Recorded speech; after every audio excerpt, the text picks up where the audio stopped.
क्या आपको वह कविता याद है जो आपने अपनी नर्सरी की कक्षा में पढ़ी थी?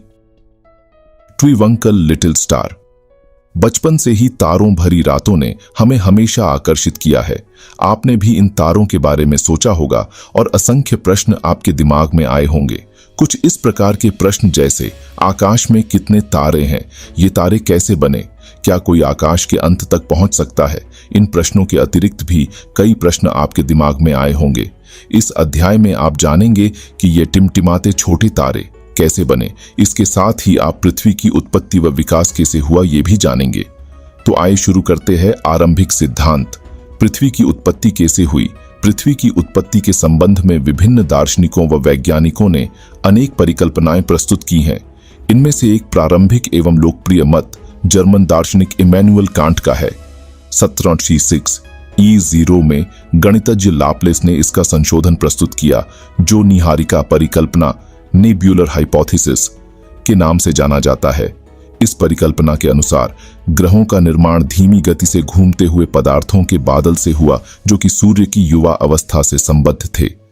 1925 या 0 में रूस के ऑटो शिमिड ऑफ जर्मनी के कार्ल वाइजास्कर ने निहारिका परिकल्पना में कुछ संशोधन किया। उनके विचार से सूर्य एक सौर निहारिका से घिरा हुआ था, जो मुख्यतः हाइड्रोजन, हीलियम और धूलिकणों की बनी थी। इन कणों के घर्षण वटकराने कोलिजन से एक चपटी तश्तरी की आकृति के बादल का निर्माण हुआ और अभिवृद्धि अक्रीशन प्रक्रम द्वारा ही ग्रहों का निर्माण हुआ। अंततोगत्वा वैज्ञानिकों ने पृथ्वी या अन्य ग्रहों की ही नहीं वरन पूरे ब्रह्मांड की उत्पत्ति संबंधी समस्याओं को समझने का प्रयास किया। आधुनिक सिद्धांत। ब्रह्मांड की उत्पत्ति कैसे हुई? आधुनिक समय में ब्रह्मांड की उत्पत्ति संबंधी सर्वमान्य सिद्धांत बिग बैंग सिद्धांत, बिग बैंग थ्योरी है। इसे विस्तृत ब्रह्मांड परिकल्पना, एक्सपैंडिंग यूनिवर्स हाइपोथेसिस भी कहा जाता है। 1920 E0 में एडविन हब्बल ने प्रमाण दिए कि ब्रह्मांड का विस्तार हो रहा है। समय बीतने के साथ आकाश गंगाएं एक दूसरे से दूर हो रही हैं। आप प्रयोग कर जान सकते हैं कि ब्रह्मांड विस्तार का क्या अर्थ है। एक गुब्बारा लें और उस पर कुछ निशान लगाएं, जिनको आकाश गंगाएं मान लें। जब आप इस गुब्बारे को फुलाएंगे, गुब्बारे पर लगे ये निशान गुब्बारे के फैलने के साथ साथ एक दूसरे से दूर जाते प्रतीत होंगे। इसी प्रकार आकाश गंगाओं के बीच की दूरी भी बढ़ रही है और परिणामस्वरूप ब्रह्मांड विस्तारित हो रहा है। यद्यपि आप यह पाएंगे कि गुब्बारे पर लगे चिन्हों के बीच की दूरी के अतिरिक्त चिन्ह स्वयं भी बढ़ रहे हैं, जबकि यह तथ्य के अनुरूप नहीं है। वैज्ञानिक मानते हैं कि आकाश गंगाओं के बीच की दूरी बढ़ रही है, परंतु प्रेक्षण आकाश गंगाओं के पृथ्वी की उत्पत्ति एवं विकास विस्तार को नहीं सिद्ध करते। अतः गुब्बारे का उदाहरण आंशिक रूप से ही मान्य है। बिग बैंग सिद्धांत के अनुसार ब्रह्मांड का विस्तार निम्न अवस्थाओं में हुआ है। आरंभ में वे सभी पदार्थ जिनसे ब्रह्मांड बना अति छोटे गोलक एकाकी परमाणु के रूप में एक ही स्थान पर स्थित थे, जिसका आयतन अत्यधिक सूक्ष्म एवं तापमान तथा घनत्व अनंत था। बिग बैंग की प्रक्रिया में इस अति छोटे गोलक में भीषण विस्फोट हुआ। इस प्रकार की विस्फोट प्रक्रिया से वृहत विस्तार हुआ। वैज्ञानिकों का विश्वास है कि बिग बैंग की घटना आज से 13.7 अरब वर्षों पहले हुई थी। ब्रह्मांड का विस्तार आज भी जारी है। विस्तार के कारण कुछ ऊर्जा पदार्थ में परिवर्तित हो गई। विस्फोट बैंग के बाद 1 सेकंड के अल्पांश के अंतर्गत ही वृहत विस्तार हुआ। इसके बाद विस्तार की गति धीमी पड़ गई। बिग बैंग होने के आरंभिक 3 मिनट के अंतर्गत ही पहले परमाणु का निर्माण हुआ। बिग बैंग से 3 लाख वर्षों के दौरान तापमान फ़ारेनहाइट केल्विन तक गिर गया और परमाणुीय पदार्थ का निर्माण हुआ। ब्रह्मांड पारदर्शी हो गया। आधुनिक सिद्धांत। ब्रह्मांड के विस्तार का अर्थ है आकाश गंगाओं के बीच की दूरी में विस्तार का होना। हॉयल ने इसका विकल्प स्थिर अवस्था संकल्पना, स्टेडी स्टेट कॉन्सेप्ट के नाम से प्रस्तुत किया। इस संकल्पना के अनुसार ब्रह्मांड किसी भी समय एक ही जैसा रहा है। यद्यपि ब्रह्मांड के विस्तार संबंधी अनेक प्रमाणों के मिलने पर वैज्ञानिक समुदाय अब ब्रह्मांड विस्तार सिद्धांत के ही पक्षधर हैं। तारों का निर्माण प्रारंभिक ब्रह्मांड में ऊर्जा व पदार्थ का वितरण समान नहीं था। घनत्व में आरंभिक भिन्नता से गुरुत्वाकर्षण बलों में भिन्नता आई, जिसके परिणाम स्वरूप पदार्थ का एकत्रण हुआ। यही एकत्रण आकाश गंगाओं के विकास का आधार बना। एक आकाश गंगा असंख्य तारों का समूह है। आकाशगंगाओं का विस्तार इतना अधिक होता है कि उनकी दूरी हजारों प्रकाश वर्षों में लाइट ईयर्स मापी जाती है। एक अकेली आकाशगंगा का व्यास 80,000 से 1,50,000 प्रकाश वर्ष के बीच हो सकता है।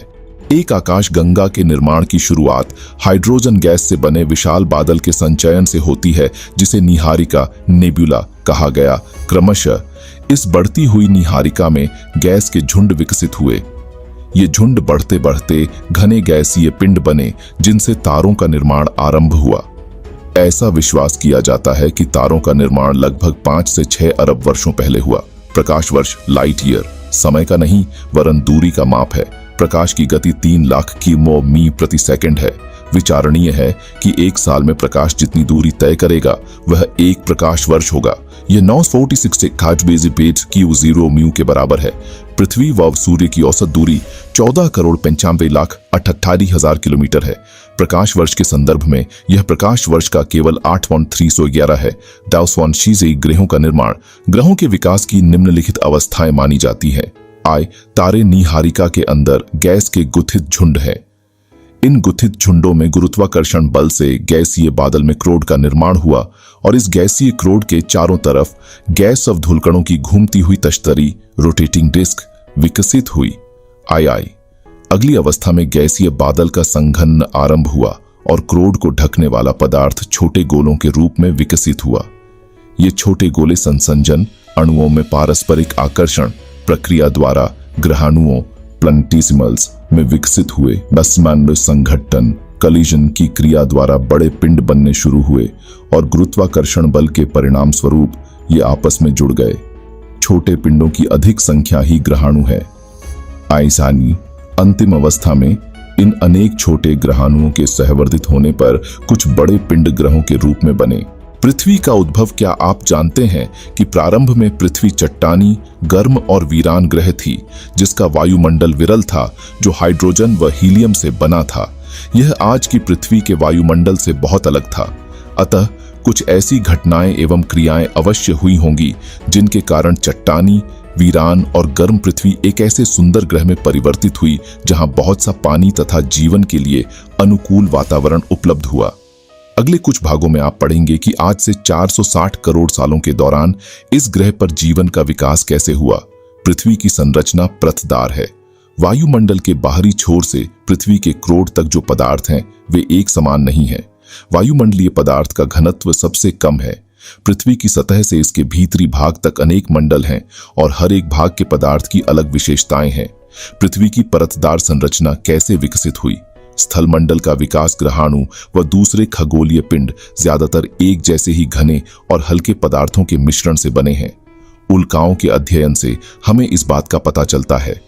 बहुत से ग्रहाणुओं के इकट्ठा होने से ग्रह बने।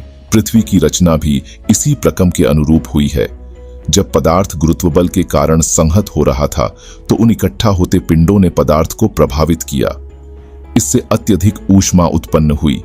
ये क्रिया जारी रही और उत्पन्न ताप से पदार्थ पिघलने गलने लगा। ऐसा पृथ्वी की उत्पत्ति के दौरान और उत्पत्ति के तुरंत बाद हुआ। अत्यधिक ताप के कारण पृथ्वी आंशिक रूप से द्रव अवस्था में रह गई और तापमान की अधिकता के कारण ही हल्के और भारी घनत्व के मिश्रण वाले पदार्थ घनत्व के अंतर के कारण अलग होना शुरू हो गए। इसी अलगाव से भारी पदार्थ जैसे लोहा पृथ्वी के केंद्र में चले गए और हल्के पदार्थ पृथ्वी की सतह या ऊपरी भाग की तरफ आ गए। समय के साथ ये और ठंडे हुए और ठोस रूप में परिवर्तित होकर छोटे आकार के हो गए। अंततोगत्वा यह पृथ्वी की भूपर्पटी के रूप में विकसित हो गए। हल्के व भारी घनत्व वाले पदार्थों के पृथक होने की इस प्रक्रिया को विभेदन डिफरेंशिएशन कहा जाता है। चंद्रमा की उत्पत्ति के दौरान भीषण संघट्ट जाइंट इंपैक्ट के कारण पृथ्वी का तापमान पुनः बढ़ा या फिर ऊर्जा उत्पन्न हुई और यह विभेदन का दूसरा चरण था। विभेदन की इस प्रक्रिया द्वारा पृथ्वी का पदार्थ अनेक परतों में अलग हो गया। पृथ्वी के धरातल से क्रोड तक कई परतें पाई जाती हैं, जैसे परपटी, क्रस्ट, प्रावार, मैंटल, बाह्य क्रोड, आउटर कोर और आंतरिक क्रोड, इनर कोर। पृथ्वी के ऊपरी भाग से आंतरिक भाग तक पदार्थ का घनत्व बढ़ता है। वायुमंडल व जलमंडल का विकास पृथ्वी के वायुमंडल की वर्तमान संरचना में नाइट्रोजन एवं ऑक्सीजन का प्रमुख योगदान है। वायुमंडल की संरचना व संगठन 8वें अध्याय में बताई गई है। वर्तमान वायुमंडल के विकास की 3 अवस्थाएं हैं। इसकी पहली अवस्था में आदिकालिक वायुमंडलीय गैसों का ह्रास है। दूसरी अवस्था में पृथ्वी के भीतर से निकली भाप एवं जलवाष्प ने वायुमंडल के विकास में सहयोग किया। अंत में वायुमंडल की संरचना को जैव मंडल के प्रकाश संश्लेषण प्रक्रिया फोटोसिंथेसिस संशोधित किया। प्रारंभिक वायुमंडल, जिसमें हाइड्रोजन व हीलियम की अधिकता थी, सौर पवन के कारण पृथ्वी से दूर हो गया। ऐसा केवल पृथ्वी पर ही नहीं, वरन सभी पार्थिव ग्रहों पर हुआ। अर्थात सभी पार्थिव ग्रहों से सौर पवन के प्रभाव के कारण आदिकालिक वायुमंडल या तो दूर धकेल दिया गया या समाप्त हो गया। यह वायुमंडल के विकास की पहली अवस्था थी। पृथ्वी के ठंडा होने और विभेदन के दौरान पृथ्वी के अंदरूनी भाग से बहुत सी गैसें व जलवाष्प बाहर निकले। इसी से आज के वायुमंडल का उद्भव हुआ। आरंभ में वायुमंडल में जलवाष्प, नाइट्रोजन, कार्बन डाइऑक्साइड, मीथेन व अमोनिया अधिक मात्रा में और स्वतंत्र ऑक्सीजन बहुत कम थी। वह प्रक्रिया जिससे पृथ्वी के भीतरी भाग से गैसें धरती पर आई, इसे गैस उत्सर्जन देगासिंग कहा जाता है। लगातार ज्वालामुखी विस्फोट से वायुमंडल में जलवाष्प व गैस बढ़ने लगी। पृथ्वी के ठंडा होने के साथ साथ जलवाष्प का संघनन शुरू हो गया। वायुमंडल में उपस्थित कार्बन डाइऑक्साइड के वर्षा के पानी में घुलने से तापमान में और अधिक गिरावट आई। फलस्वरूप अधिक संघनन व अत्यधिक वर्षा हुई। पृथ्वी के धरातल पर वर्षा का जल गर्तों में इकट्ठा होने लगा, जिससे महासागर बने। पृथ्वी पर उपस्थित महासागर पृथ्वी की उत्पत्ति से लगभग 50 करोड़ सालों के अंतर्गत बने। इससे हमें पता चलता है कि महासागर 400 करोड़ साल पुराने हैं। लगभग 380 करोड़ साल पहले जीवन का विकास आरंभ हुआ। यद्यपि लगभग 250 से 300 करोड़ DDH साल पहले प्रकाश संश्लेषण प्रक्रिया विकसित हुई। लंबे समय तक जीवन केवल महासागरों तक सीमित रहा। प्रकाश संश्लेषण की प्रक्रिया द्वारा ऑक्सीजन में बढ़ोतरी महासागरों की देन है। धीरे धीरे महासागर ऑक्सीजन से संतृप्त हो गए और वायुमंडल में ऑक्सीजन की मात्रा 200 करोड़ वर्ष पूर्व पूर्ण रूप से भर गई। जीवन की उत्पत्ति, पृथ्वी की उत्पत्ति का अंतिम चरण जीवन की उत्पत्ति व विकास से संबंधित है। निःसंदेह पृथ्वी का आरंभिक वायुमंडल जीवन के विकास के लिए अनुकूल नहीं था। आधुनिक वैज्ञानिक जीवन की उत्पत्ति को एक तरह की रासायनिक प्रतिक्रिया बताते हैं, जिससे पहले जटिल जैव कार्बनिक अणु कॉम्प्लेक्स ऑर्गेनिक मॉलिक्यूल्स बने और उनका समूहन हुआ। ये समूहन ऐसा था जो अपने आप को दोहराता था, पुनः बनने में सक्षम था और निर्जीव पदार्थ को जीवित तत्व में परिवर्तित कर सका। हमारे ग्रह पर जीवन के चिन्ह अलग अलग समय की चट्टानों में पाए जाने वाले जीवाश्म के रूप में है। 300 करोड़ साल पुरानी भूगर्भिक शैलों में पाई जाने वाली सूक्ष्मदर्शी संरचना आज की शैवाल ब्लू ग्रीन एल्गी की संरचना से मिलती जुलती है। यह कल्पना की जा सकती है कि इससे पहले समय में साधारण संरचना वाली शैवाल रही होगी। यह माना जाता है कि जीवन का विकास लगभग 380 करोड़ वर्ष पहले आरंभ हुआ। एक कोशीय जीवाणु से आज के मनुष्य तक जीवन के विकास का सार भूवैज्ञानिक काल मापक्रम से प्राप्त किया जा सकता है।